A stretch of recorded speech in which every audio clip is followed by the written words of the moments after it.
Hi, my name is Alexandra and welcome to the Family Code. Today I'm coming to you with a video about Love is Blind Germany, and I'm sure pretty much many of you, I hope, watched the series of Love is Blind. There was Love is Blind UK, US, Argentina, Brazil, and whatnot. I watched them all and I will tell you why. But today I would like to go into Love is Blind Germany. As we know, the series haven't yet finished, and I would like to touch upon the red flags in two couples. First couple is Marcel and Jenny, and second couple is Ilas and Alina. So first of all, I'm gonna tell you a little bit about this series in case you haven't watched that yet. So Love is Blind is a kind of reality show, is a kind of a series that is centered around meeting the person of your dreams by not seeing him or her, just talking through a wall and picking up the correct partner based on the character, based on your feelings, based on, on the conversations you have, without really truly seeing the person until the moment you are engaged.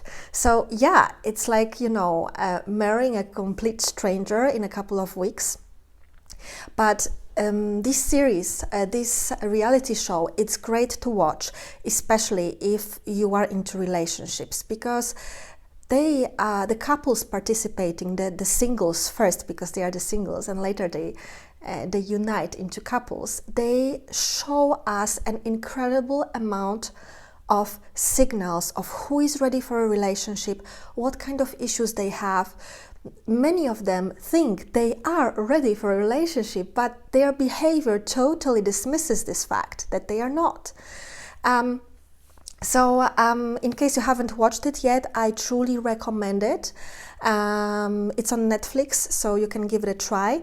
And now let me come into the red flags in the relationships of the two couples that I told you about. So first, Marcel and Jenny. And when I saw them and their conversations, I was like, wow, they really fit together. Jenny is more on the brighter side of life, while Marcel is more kind of a spiritual type of guy who is also handling and dealing with his own traumas from the past, especially from his childhood, and he was very honest and open about it. But somehow when they get together, when they are engaged, when they go for holidays together, then start living together, things don't work out. Why? Actually, about Marcel, I think there are some red flags that were there from the beginning, also when he was dating with other participants, other girls. And first of all, I remember that was in the first episode, maybe you remember it too, when I think this was the date between Marcel and Honey. And I think Honey asked something like, oh, do you have a lot of female friends? Because he said something like, oh, I need to tell it to my female friends. And he said, well, that's quite of a big topic for me. So in reality, Marcel has many female friends. And is there anything wrong about having female friends? Of course not. But why am I raising this as a red flag? Later on, I will tell you a bit later after the second point that I will finish soon. The second point is about also Marcel. When we arrive to the point I don't remember the number of the episode, but we arrive to the point where he shows his apartment. So he lives in a WG, in a kind of a shared apartment in Germany with two other women. So Marcel is 35, I think, as far as I remember, and he lives with two other women. And for me, when a guy lives with women, a guy who is 30-something, is a red flag. And now let me combine these two points to tell you why I think this way.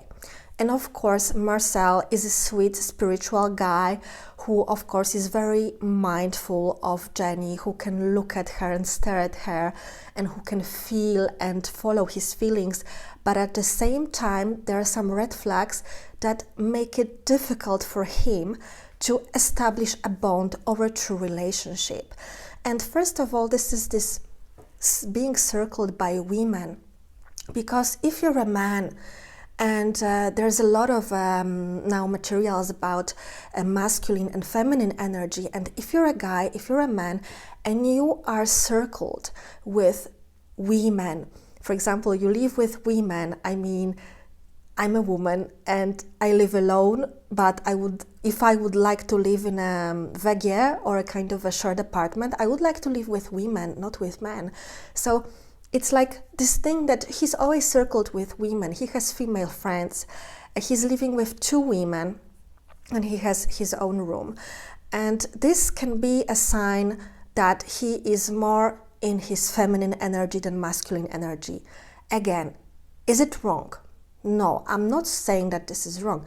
I'm saying this can be a red flag for a woman who, for example, is like Jenny, who would like to have a strong guy next to her side, who would like to have a guy who takes initiative, because we very often see that Marcel, although he used to speak very nicely in the pods, that he and Jenny, they established a good foundation together for communication and being mindful with each other. But this in reality, in practice, failed, and we can see that in the next episodes when they are having difficulties and he's not standing up for that, he's not proposing solutions, he's not in this masculine energy of doing, of standing up to the problems, problem solving, of being there for the woman who experiences some troubles, or maybe who feels that they are having a problem and she's actively trying to solve it, but he isn't. So this is of course my impression and my opinion, and you're free to have yours.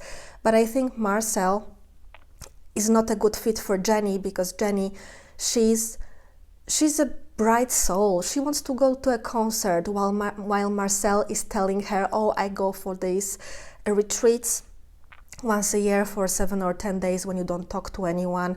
So their life visions are completely different, and also their levels of energy are different. So that's one of the reasons why this relationship isn't working, and most probably will not work. We are gonna see that, of course.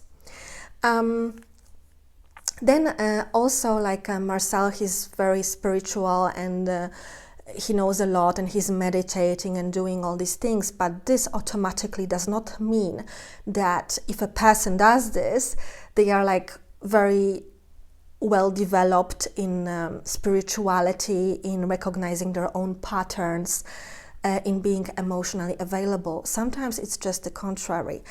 And there was one saying of Bert Hellinger who said that a man who is very much into spirituality, very much into the retreats and looking for, energies and this and that, is actually searching for his father. He might have had a father, or he might have not had a father that he knew.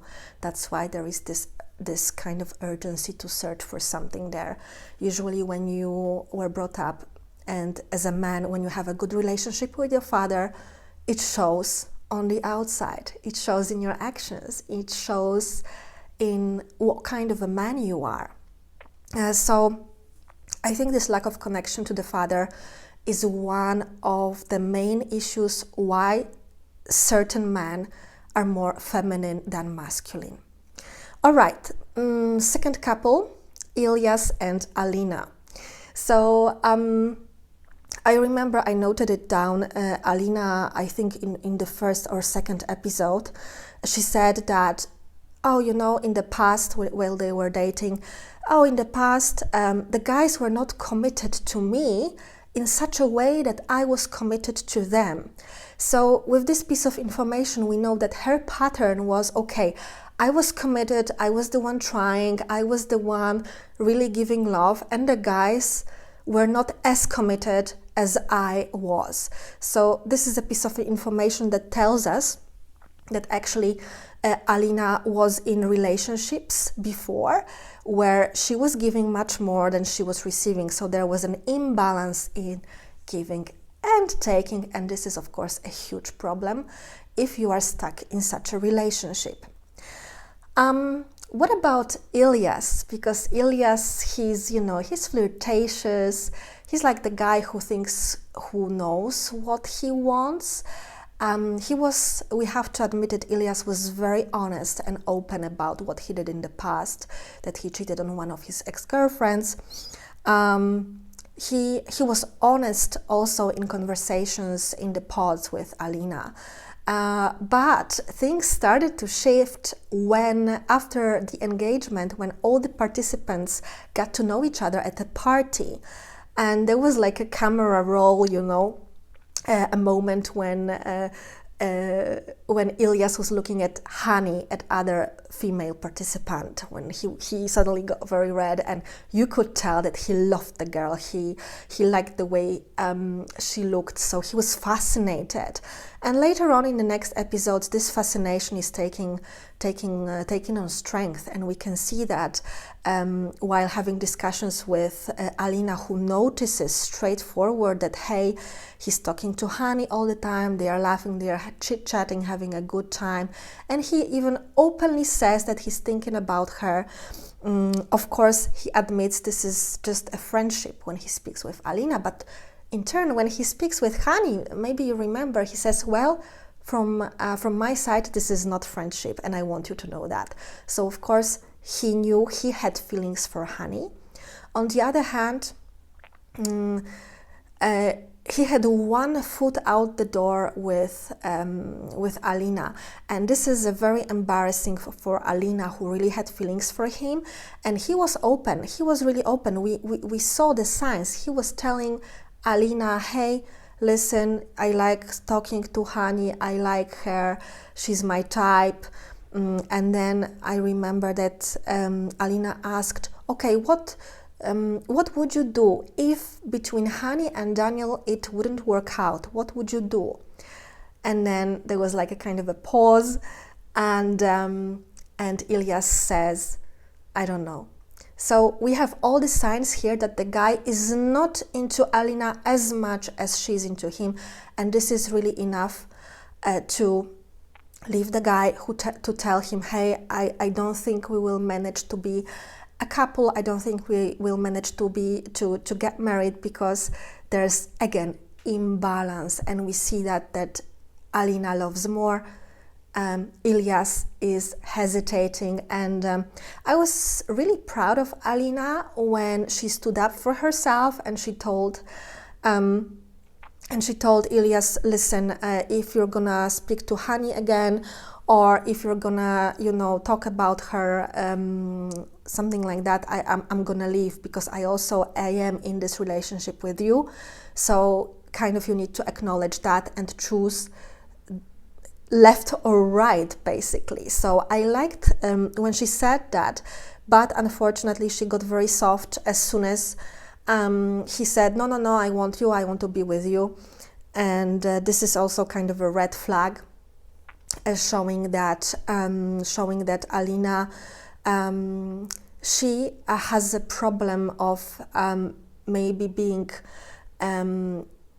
maybe, I don't know how to tell it, like she had all the signs that the guy was not into her as much as she was, but she still stayed with him, okay? So it's like she ignored, or she wanted to kind of believe in an illusion that they would be together, happily married, whatever. And this is very bad vibe, okay? This is a very bad sign for any kind of relationship, to be together with a guy, with a man who's not into you as much as you are into him. So the only thing a woman can do in such a situation is to leave immediately, because if a man cannot decide, his feelings are torn apart. And Ilas was at least honest about it. So Alina had all the signs that he was indecisive, So when you have the signs, you just make the cut, because otherwise you're gonna suffer. And it can be not only for Hani, but any kind of a girl that may appear in the future, and Ilas would look at her because she would be more attractive than Alina, or have some other qualities that for him are more important. So I think Alina was also very insecure when asking Ilas about, oh, did you like to talk to Honey? Did you like the way she was dressed? So she was like kind of putting his attention on Honey, and I'm sure she did it just to, you know, to be like a bit of a detective and check if he really has feelings for the other girl. But generally, if you're in a relationship, you don't do that, because if as a woman you do it, it's a sign of your insecurities and uncertainty about yourself. And of course, Alina is a very sweet, intelligent, wise girl with a good humor, and I'm keeping my fingers crossed for her and of course for all the participants that they can find compatible partners in the future, because I think these two couples, they are not compatible, and the red flags, red signs that I talked about, I think this is enough to break the relationship off, to go apart, to go different ways before it gets any worse. I don't know what you think about it. Let me know if you have any favorite couple in Love is Blind Germany. Let me know maybe if you think who's gonna marry, who's not gonna marry. That's always very interesting, and I'm happy that I could share at least my observations with you, and I wish all the participants good luck in finding a compatible partner in their future. Thank you for listening, and talk to you soon.